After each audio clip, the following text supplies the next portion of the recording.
j'espère que ça va. Aujourd'hui on se retrouve dans une nouvelle vidéo et je vais te parler cheveux parce que on fait souvent un abus de langage, on va dire ça.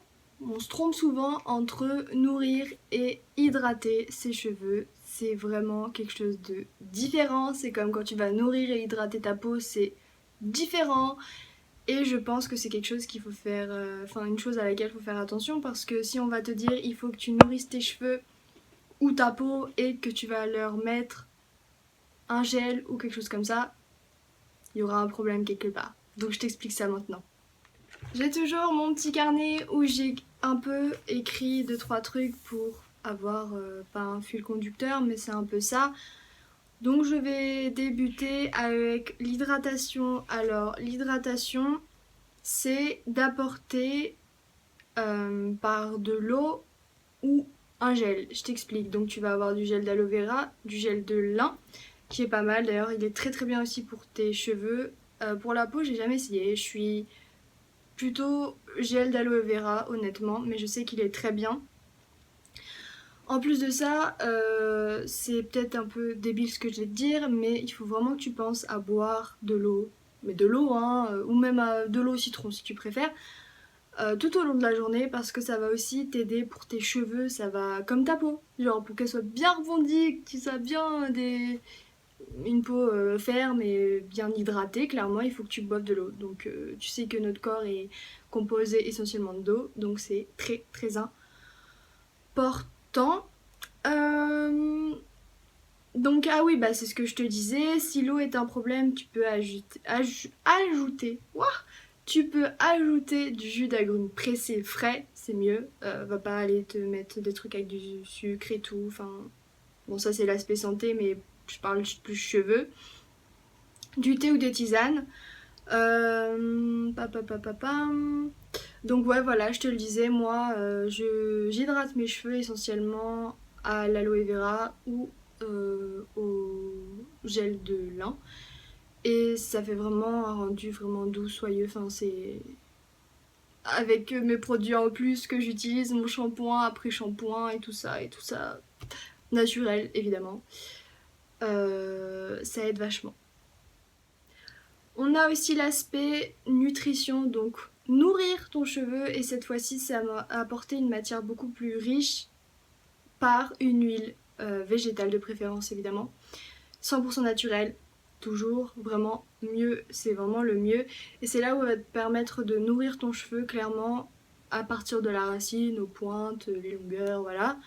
Donc une huile végétale, donc je sais que on peut utiliser l'huile de coco qui est vachement bien. Bon moi je les utilise, j'utilise de l'huile de coco, j'ai utilisé de l'huile d'olive aussi au tout début, je me rappelle. De l'huile de noisette que j'utilise aussi notamment pour ma peau parce qu'elle est super bonne pour ne pas avoir des comédons. D'ailleurs je te prépare une vidéo sur les différentes huiles que tu peux utiliser. Enfin tu peux utiliser toutes les huiles en réalité, tant qu'elles sont naturelles et bio de préférence. Donc une vidéo pour t'expliquer celles qui sont comédogènes ou non, ou intermédiaires pour ta peau, comme ça peut aussi t'aider dans la transition, etc. Pour les cheveux, du coup, j'avais aussi, donc je te disais, l'huile de coco, l'huile d'olive, l'huile de noisette. Il y a aussi une huile qui est super bonne, c'est l'huile d'argan. Mais vraiment, quand elle est pure, elle est géniale, que ce soit pour la peau ou pour les cheveux, elle est géniale. Donc l'huile végétale va vraiment te permettre de nourrir tes cheveux. Quelque chose aussi que je trouve très essentiel à ajouter, c'est que lorsque vous avez des fourches, il faut quand même savoir que les shampoings commerciaux qu'on vous vend pour réparer les cheveux, non, c'est pas vrai. Déjà, les shampoings commerciaux, ils vont encore plus vous les abîmer. Je vais essayer de rester polie. Et ça va pas du tout nourrir, hydrater, ça va pas du tout réparer votre cheveu. Une fois que votre cheveu il y a de la fourche, faut couper. C'est le meilleur moyen d'avoir bonne santé, d'avoir une repousse plus vite, plus rapide du coup. Donc comptez pas sur les shampoings ou les après-shampoings qui vont réparer tout ça, votre cheveu. Non, non, non. Un bon bain d'huile pour entretenir ses cheveux, c'est le mieux.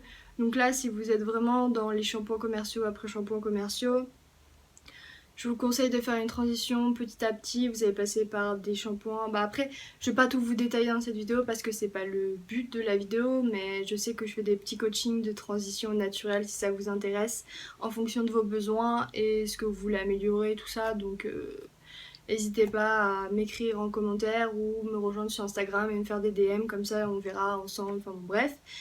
Mais ne comptez jamais sur les shampoings après shampoing du commerce, c'est vraiment inutile, à part pour vous pourrir encore plus les cheveux. Donc honnêtement, le mieux c'est de couper les fourches, de passer vraiment à une transition au naturel pour les avoir plus forts, plus brillants, en meilleure santé, qui regraissent moins vite.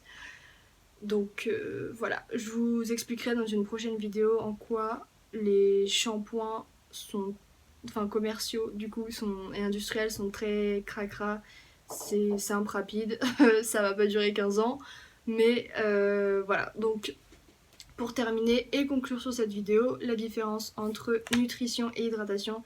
L'hydratation, ça sera apporter un gel ou de l'eau. Donc pour la peau et pour les cheveux, de l'eau c'est quand vous allez boire. Le gel, ce sera pour l'appliquer directement. Et la nutrition, ça sera par une huile végétale que vous allez mettre sur vos cheveux. Tout simplement. Voilà. J'espère que cette petite vidéo pour avoir la différence entre les deux t'aura plu et on se retrouve dans une prochaine vidéo. Salut!